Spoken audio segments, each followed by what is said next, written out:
What's good, Commanders fans? Just kind of wanted to recap the weekend and once again go over the playoff picture. I know we've been continuously going over the playoff picture for the last couple of days, and this is what we're going to do for the next 4 weeks since we have 4 games left. Just looking at the playoff outlook week by week.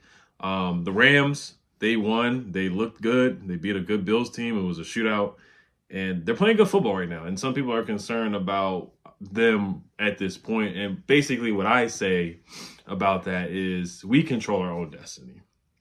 You don't want to get too caught up in playoff scenarios. To me, it will look like, was it Allen from The Hangover who has like the mathematical equations spin in a circle? If you really dive into them, but you do want to make it simple as possible. Win 2 and you get in, and that's my opinion. I always said 2 weeks ago I said win 10 and you get in. I really feel like we can go 3-1, or we could potentially go 4-0. I could see 2-2 in these last 4 games. I could see 3-1, and I could see 4-0. The reason why I could see 4-0 because if you watch that Eagles game against the Panthers should have won that game. Xavier Legette had hands like a snake and dropped the football basically on the 1 yard line. Even if he would have went down and they touched him on the 1 yard line, and they didn't even touch him, he would have just rolled into the end zone for a touchdown. The Eagles look way more beatable than what I thought. And we had a good chance of beating the Eagles on Thursday Night Football, but the offense was so bad. Jaden just didn't play well. Cliff didn't call a good game. And the defense, they just got gassed in that fourth quarter. Jalen Hurts is not playing good football. A.J. Brown basically, if you want to say passive aggressively, it's actually pretty straightforward that the passing game needs work. Basically did call out Jalen Hurts. And when things go bad, A.J. Brown, he speaks his mind. That's why I love Terry so much, because when things go bad, he doesn't have bad press conferences like A.J. Brown did and calling out certain position groups and stuff like that. But I do want to stay on track here. So the playoff scenario, let's start off with the playoff scenario. Actually, let's start off with Derek Carr. Let's start off with Derek Carr first. So I can't help but laugh, and I hate to laugh at people's pain and injuries and stuff like that. But if you look at the thumbnail where Derek Carr is basically face planting into the MetLife turf, which a lot of people get injured on, and I hate seeing that. And I'm a Derek Carr fan, actually. I actually wanted us to trade for Derek Carr at a point. I know you guys remember like 2 or 3 years ago. I actually was very interested in bringing Derek Carr here. But Derek Carr, man, it looks like, honestly, he's not going to play on Sunday. I would bet on him to be out, and he may just play.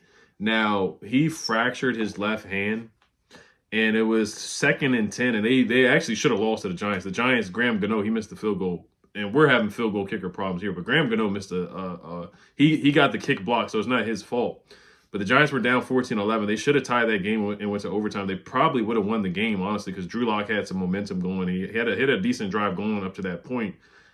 To put them in field goal range to tie the game up 11-14, or to potentially tie it up 14-14. So Derek Carr runs on a design run on 2nd and 10 and face plants, and then he puts his left hand out to guard himself from going down, and he doesn't even get the first down. So first of all, he gets injured, doesn't get the first down, face plants, and injures his hand, and is in the concussion protocol. So not even just off the hand, just off the strength of off of being a concussion protocol, he could potentially be out for concussion protocol and also the fractured hand. He potentially could be done for the season as well. I wouldn't be surprised if some way, somehow he miraculously does play on Sunday, but at the same time, I think it's a 75% chance, if I had to guess, that he will be out. Like I said, I'm not a doctor, fantasy football doctor, or any of that stuff, but I personally don't think he's going to play. One, they're 5-8. They're not really in the playoff hunt. They know they're going to be out. They fired their coach. They are playing spirited football. They're 3-1 in the last couple of weeks. But yeah, I would bet on Derek Carr being out. So that means you're going to be playing against either Jake Hayner or Spencer Rattler. Now, I can't get too excited because we just lost to Cooper Rush. And we lost to Cooper Rush when they missed field goals. They fumbled the ball. They had a field goal blocked. They had a punt blocked and missed field goals. They try to gift wrap us a win. So this is the time where we have to really, really take advantage of potentially playing against a backup quarterback. So that's just the injury update I wanted to talk about. I know you guys know this. Everybody who watched football yesterday knows that Derek Carr, Superman, like he was Cam Newton back in 2015 and face planted and didn't even get the first down. That's the funny thing, because Saints fans were commenting about it. I saw Saints fans talking about it on Twitter, and they're like, he didn't even get the first down. It was so dumb. They ran a design run with Derek Carr. Now he's injured. He's done for the year, and just sent him down for the season. Like Saints fans want to throw the towel in too, just like how Cowboys fans want to tank and throw the towel in and wave the white flag. So we really, really have to take advantage of this, guys.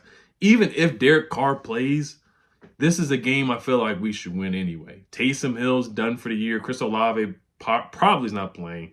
Rashid Shaheed is out for the year. All they got right now is Alvin Kamara and Marquise Valdes-Scantling, and this is Marshawn Lattimore's return to New Orleans. So their number one wide receiver is Marquise Valdes-Scantling. I know Kendrick Miller is a good running back too. Juwan Johnson's not a bad receiver, tight end, or whatever he is. So this is a game you got to take care of business, guys. You cannot play with your food like you did against the Cowboys 2 weeks ago. You got to win this game, and that's the way I feel about this playoff scenario. You have to beat the Saints.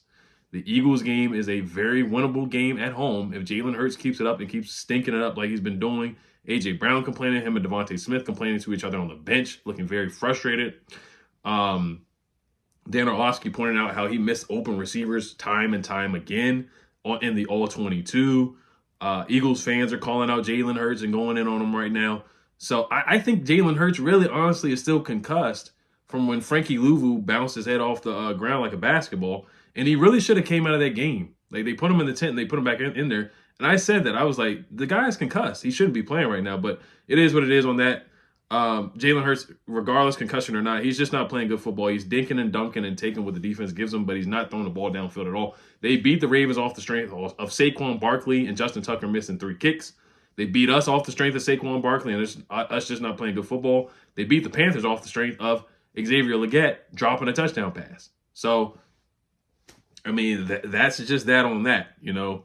So that's the scenario to me, honestly. If you want to look at it, yes, the Rams are playing better football. They're winning games. But if we win 2 games, we should be in it. If we win 3 games, we should certainly be in it. And if we win 4, then we're obviously going to be in it for sure. But if you look at the other guys, so we have the tiebreaker over the Cardinals. If you look at the standings on the playoff picture right now, the Cardinals, they just lost to the Seahawks. They're 6-7, so they probably won't make the playoffs. But if they did make a run and try to get that 7th seed, we have the tiebreaker over the Cardinals. So let's just say, for example, we both finish like 10-7 or something like that. We have the tiebreaker over them.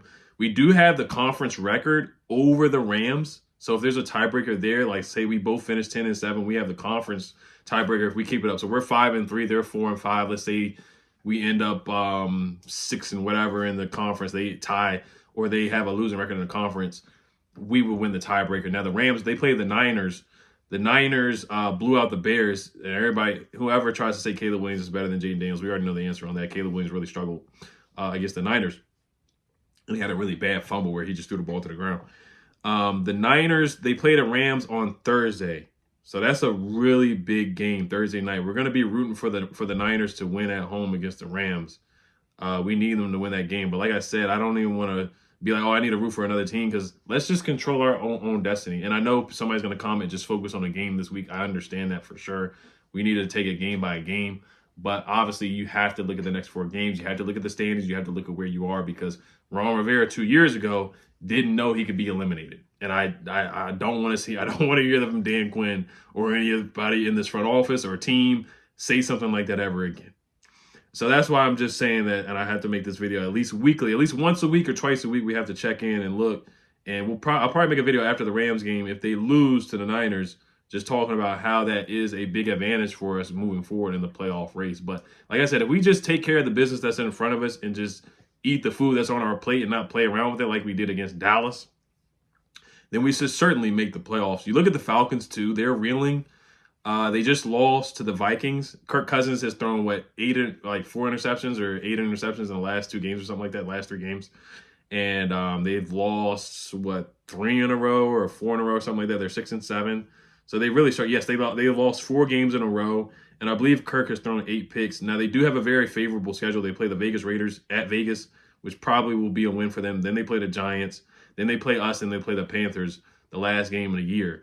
So basically, we have to beat them to win that tiebreaker. So once again, let's say they fool around, the Falcons fool around, and finish. If they finish 10-7, we finish 10-7, we go 2-2, then they would win that tiebreaker. You know, they would win that tiebreaker against us because they're 6-3 in the conference. So you gotta look at it that way. That's a big game that we gotta win at home against Kirk Cousins in another homecoming game for Kirk Cousins. We gotta beat them, man. We have to beat them in that head-to-head matchup. We have to. The Packers will probably get the 7th or 6th seed. We can beat them and get that 6th seed if we go 3-1, I believe, or 4-0. We can definitely get that 6th seed for sure and be 12-5. The Niners, they have a tough schedule, so I don't see them making it. Honestly, the Niners have to play. They have to play Detroit, so that's a loss for them. No, I'm sorry, they don't have to play Detroit. They play they play the Rams. They play Miami at Miami. They play Detroit, so that's a loss for them, and they play the Cardinals. So they're gonna lose at least 1 or 2 of the next couple of games that they have to play, and they're 6-7. So at best, if they win, if they even go 3-1, they'll be 9-8, and we should definitely be 10-7 at worst, in my opinion. At worst, we should win 2 games for the next 4 games. So that's really it. Let me look at my notes if there's anything else that I wanted to say.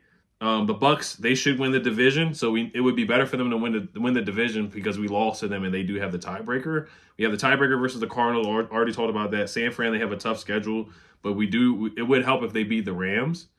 And the Rams still have to play the Seahawks. The Seahawks are a good team, so that's going to be a tough test for them. Just that whole NFC West, they're just battling and bludgeoning each other. Honestly, they're all just fighting. It's a dog fight for the NFC and for the NFC West right now. The Rams have a 4-5 conference record that does help us out. If there is a tiebreaker, we should have the tiebreaker against the Rams. I talked about that.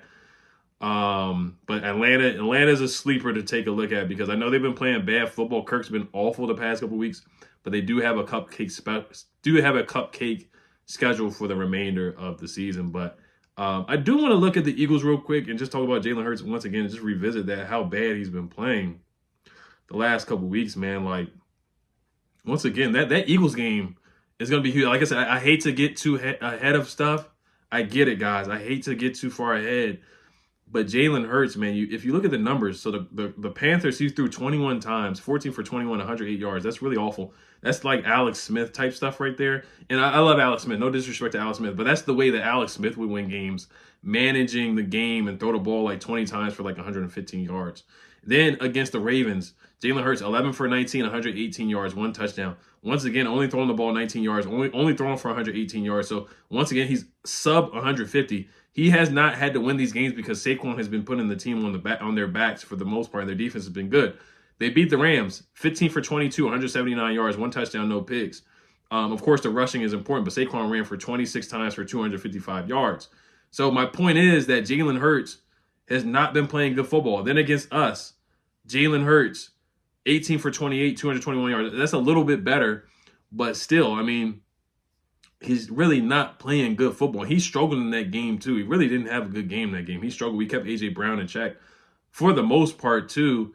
And then the Dallas game, they beat him 34-6, so he didn't have to do much, 14 for 20, 202 yards. So if we can slow down Saquon Barkley, I hate to get ahead and skip the Saints game, but if you can slow down Saquon Barkley, keep him under 100 yards, because he's gonna get 60 to 70, 80 yards. It is what it is with Saquon. That's just the way that he's playing football this year.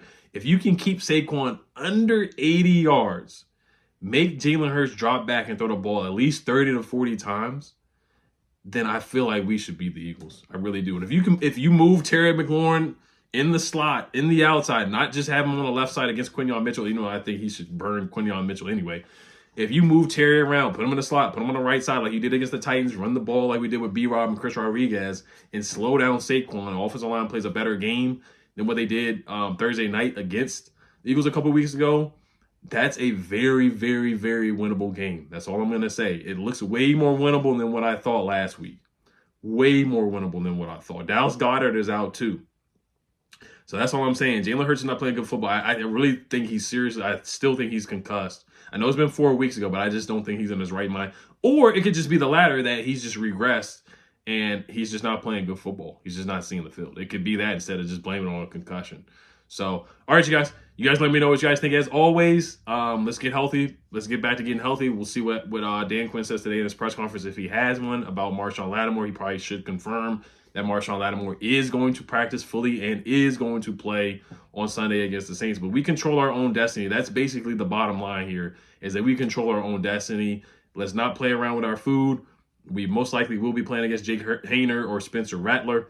And also, the last time I did make an injury video when Trayvon Diggs was out, so I got to keep this in mind too, is that, you can't get too excited that somebody's out and all this stuff like that. Like I said, with or without Derek Carr, we should beat the Saints and get revenge against New Orleans from what happened years and years ago when we were up by like 15 or 20 points. Chris Thompson got injured and we lost that game. I know that was years ago.